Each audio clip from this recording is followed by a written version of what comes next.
Hi, it's me, Sam, and I'm back. Okay, you're probably thinking, Sam, you haven't been away, but I have. I've took a bit of a break. You won't have noticed necessarily, just simply because I tend to schedule a lot of my videos ahead and just post them, like schedule them so that, there'll always be at least a crochet and a knit tutorial every week. So, you think I might not have gone anywhere, but I have been away.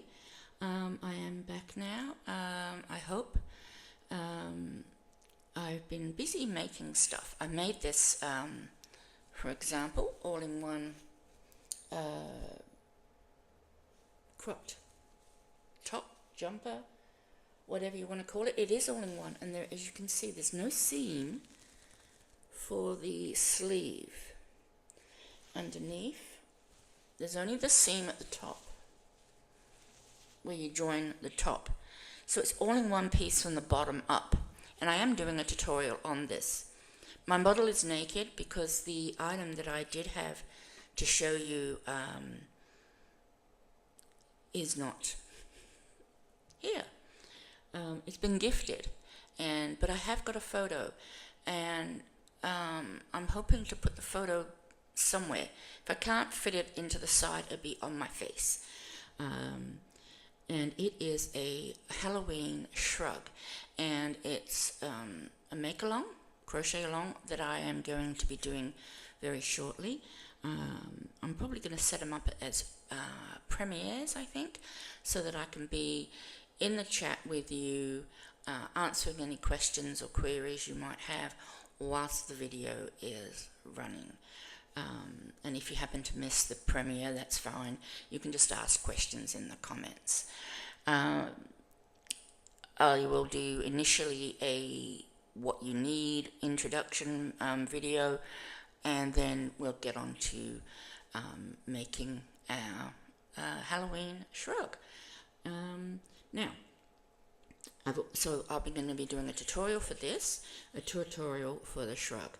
Both will be sort of like make-alongs because they will take more than, one episode or whatever you want to call it to show you how to do them. So I apologize for that. I didn't think of that when I gave it away. I was just so excited to have finished it, and so excited that how the reaction of the person I gave it to was just so overwhelmed, and she was so overjoyed with it that it didn't even enter my head that, Sam, you're probably going to need that if you're going to do a tutorial. But I do have a photo, and like I say, the photo would have been up and gone by now, if I can do that. I think I found a way that I can actually put photos in now.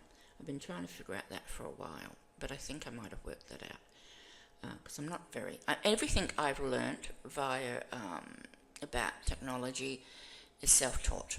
So that's probably why it's so bad. It's all self-taught. I have my excuses. Oh, Maggie. This was Maggie, not the other one. So, yeah, look forward to that. I'm looking forward to it. Like I say, it's been a bit of a bumpy road the last few weeks. I've been... sleeping a lot, then awake for a long time, then sleeping a lot, and I've been a bit all over the place with everything. I'm sort of hoping now that excuse the plane, we have an airport just nearby us, and I love it. It's always old planes. Can you hear that? It's not like a jet or anything. It's a very small airfield, and once a year or once every 2 years they have an air show, and we get all the old, the double-winged planes, where they got the wing on the top and the wing underneath, like the old warplanes from First World War, and that sort of thing. And they come, and it's a real big event. They shut down that part of the street on the other main road. I'm on a main road here, and there's a main road there, and that's where the airport is. And it's lots of fun, although there's a lot of contention in the community as to it's too noisy, and my attitude is, did you not notice that there was an airport when you bought in this city or town? It's not even a city, it's a very small town. people are worried that one day jumbo jets are going to be landing at the airfield, and honestly, it couldn't take a jumbo jet. I mean, there's not enough space for a runway to even be built to fix it.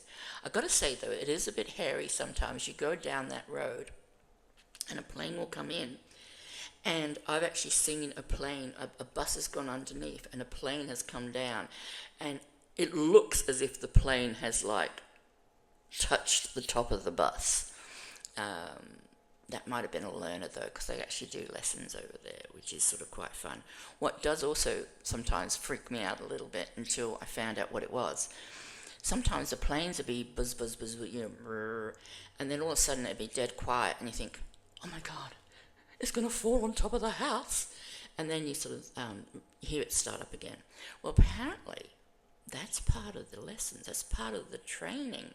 They'll be in the air, and they'll cut the motor, and then they've got to restart the motor and then continue flying.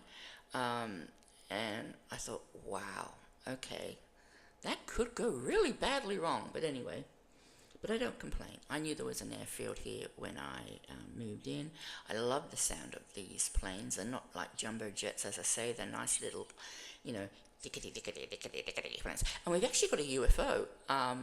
If I can find a picture of the UFO, I'll also put that in, because I've even got a little video which I should be able to share with fair trading and all that sort of stuff. And it actually looks like a UFO. They styled it, it's just a plane, and they styled it to look like a UFO, but because it's not very aerodynamic, they can only fly it on really still days, and so it's quite funny when it does go up. You know, people are used to it in our area now, so they see it and they go, oh yeah, there's our UFO again. But yeah, it's quite fun. But I've gone off track completely, all just because a plane flew by. Yeah, so keep an eye out for the upcoming cows. The Halloween one, I'm really looking forward to doing, because it's a lot of fun, and I've got a lot of feedback on it, that people are really liking it, so that's great. So I'm hoping that I'm going to have lots of people joining in, because the more the merrier. It'll be really fun. So I will be dropping very, very shortly. I say shortly, I don't know when. Very soon though, I will be dropping just a video on what I think you'll need. Obviously that's going to vary, your quantities of yarn and hook, and also what yarn you use and what hook you use will vary depending on what yarn you choose to use. I actually used a very thin, let me see if I can, I did have a sample. No, of course I haven't got it handy, Sam. Of course you haven't, because you're not prepared for all this. It's very thin cotton. It's like the cotton with the 4 strands that are held like together. They're not actually twisted, and that's what I used for it. I used I think it was a Hobie Halloween, I think it was Dahlia cake, and it transitioned from orange to purpley to darker purple to black. But you'll see that from the photo that I had put up. You can make this a cardigan, and we will do that as well. I might actually make my sample, excuse me, as a cardigan, just to show people how to do the cardigan, because the jumper is just so much simpler to do. You're just working in the round, and then, you know, adding your sleeves, and then sewing up the tops of the sleeves. And if you want to add a few rows to the length of the sleeve, you can. See, and the beauty with this is, you know how when you do a hexagon cardigan or hexagon jumper or anything like that, you always end up with really large sleeves. I mean, this is large sleeves because I like large sleeves, but I could make these sleeves just that, you know, I could make them fitting if I wanted. I could make them that big, because they're done separately. So you do your body first, and you do the length you wish, and then you do your sleeves, and you do them to the width you want, and then you stop. And then you just join at the top, and you've got your cardigan and or jumper. No need to decrease for the sleeves, even though decreasing, granny stitch is really easy. You don't need to decrease for the sleeves because of the width you actually want them, and then you just keep going, and you can add rows just to get the length you want. And obviously, like I say, no decreasing, and the length will be perfect. What else is coming up? I'm gonna try and get one of my New Year's one of my New Year goals was to make a pair of socks a month, and I even joined at the beginning of the year Stephen West's Sock Along. Well, even though I love Stephen West's stuff, I've not been overly excited about many of the knitting sock patterns he's shared. So so that's why you've not seen any of those. I've sort of wanted to do socks but haven't. And then I thought, if I'm going to do a sock a month, what I really need to do is try and do some sort of, once again, tutorial. I really love it and enjoy doing tutorials, especially for things that, people are a bit unsure about making. I want to do a crochet sock tutorial as well as a knitted sock tutorial. I might do them in unison. So what I'm thinking of doing is once a week, like week 1 might do, because both of them will be toe up, I'll do the toe on the crochet and the toe on the knit in the same week or something, so that, and then the next bit will be the foot, and then the heel, and then the leg, and then the finish off. I've got a few ideas. Excuse me. Every time I get on camera, my voice goes to froggy. So it's. No, I'm not going to go into it. I was going to go into it, but I'm not going to. Let me just grab some water. Hang on, just a minute. Okay, that might be a bit better. My voice doesn't sound any better, but it feels a little bit better. So, nothing to show, although I did have stuff to show. Like I say, I'm going to insert photos. I've rambled enough. I am keen to get into it. I need to get into the videos. I've just got to finish off. I've got a load of... Damn, I've dropped it on the floor. I've got loads of swatches of loads of new stitches that I am going to be doing tutorials for. You won't see those until September because I have got August already done and posted. Also coming up, oh yes, I forgot. Decade Divas is starting very, very soon. So I really want you to get behind everybody who's doing that and supporting everyone who's doing that. In fact, I'll put the hashtag into the description box or the title. Probably just the description box will be fine. And what you can do then is everyone who's going to be joining the Decade Divas will use the same hashtag, and if you just click on that hashtag, it should show you all of the makes that everyone's making. And what it is, they're doing the 70s, and I've made my item. I got to tell you, it wasn't an easy item for me to make.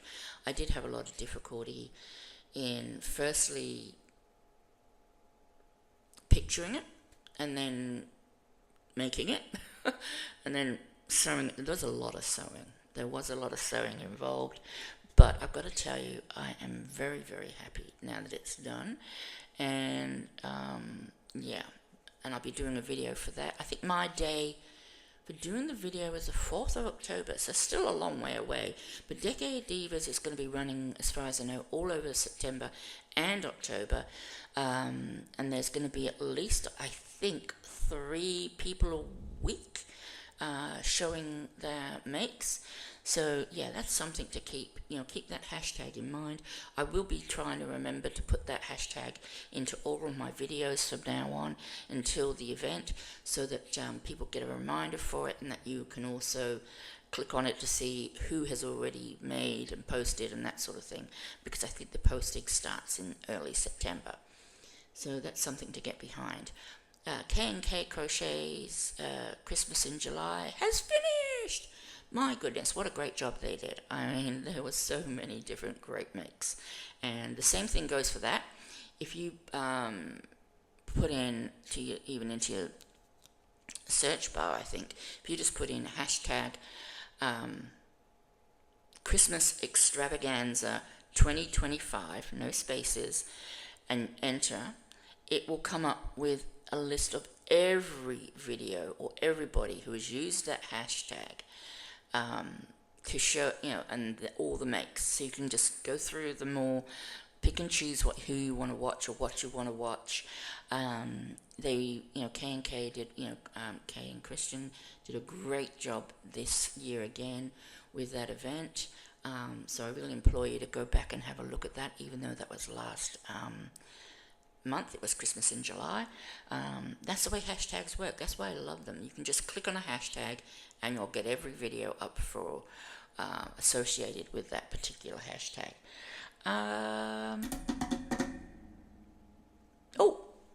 Just by the by,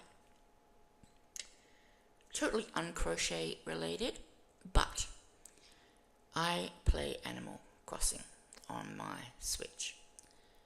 Anybody who has an Animal Crossing island who would like to interact with me, please shoot me an email if you're more comfortable doing that with your ID, if you want to become friends. And, we can visit each other's islands and that sort of thing. I'm trying to sort of get away from crochet and knitting for at least 1 or 2 hours a day by doing my Animal Crossing. I'm in a different time zone. I'm in a different hemisphere to most of you. So, you'll get different fish and bugs and everything. And this means nothing to most of you. You will get different fish and bugs for those of you who do play in the Northern Hemisphere, because you're probably all doing your summer stuff right now, and I've got all the winter stuff and the snowmen and all the rest of it. Gosh, I can talk. Okay, this was really meant to be a very short video, but it's not. It will be now. I'm going to end it. I'm going to say goodbye.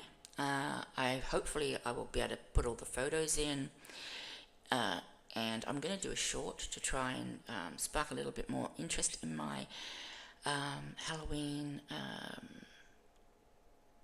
make-along, crochet-along, and I hope to see you there.